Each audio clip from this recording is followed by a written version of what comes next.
Was war das Beste für mich in der Session 2018/19? Was war denn schön? Kommt das mit dir nicht spontan? Nein, da müsste ich länger drüber nachdenken. Es gab so viele schöne Sachen. Was war denn schön in der 2018/19? Das Beste für mich in der Session waren viele Dinge. Also wir waren schön unterwegs, wir haben viele schöne Auftritte gespielt. Was ich ganz, ganz toll fand und was ich absolut wirklich, wo ich für heute noch von schwärme, war, als das Bonner Prinzenpaar mir zum Geburtstag gratuliert haben, mit der ganzen Meute, die dazugehört beim Bonner Prinzenpaar, ein Geburtstagsliedchen gesungen haben und mir die Prinzenspange überreicht haben. Et Kölsch schmeckt lang mit mir, der Witz sagt zu mir, komm Jan. Sibbeschuss. Ja, ich bin Gründungsmitglied von Sibbeschuss, das heißt, ich bin schon von Anfang an dabei, habe die Band mit aufgebaut und ja, das ist so mein Baby, ne? Also da stecke ich echt viel Zeit rein, da stecke ich viel Arbeit rein und habe auch jede Menge Spaß.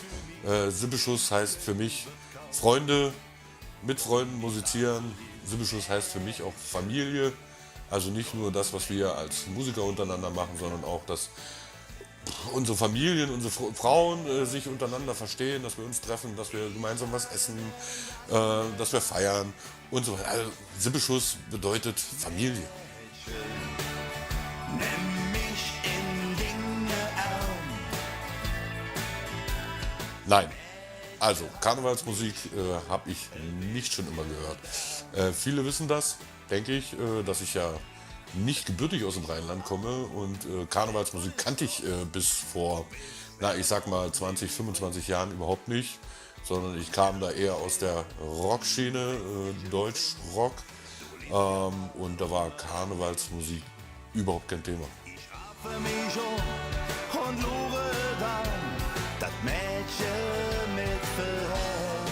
Ich freue mich auf viele neue Projekte, ich freue mich ein bisschen auf Urlaub, ich freue mich ein bisschen auf freie Zeit, ich freue mich auf viel kreative Sachen, die in mir schlummern, neue Songs, die wir machen und auf viel Zeit, die ich mit den Jungs verbringe.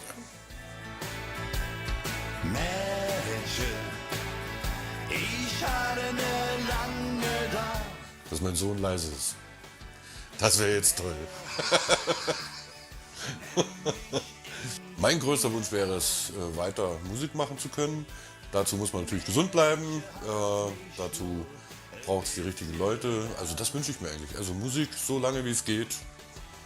Und ja, das war es eigentlich. Musikalisch, dass wir weiter erfolgreich sind. Natürlich gerne auch erfolgreicher als jetzt. Dass wir viele Auftritte spielen können. Dass Sibbeschuss so bleibt, wie es jetzt ist gerade perfekt. Ja, das war's.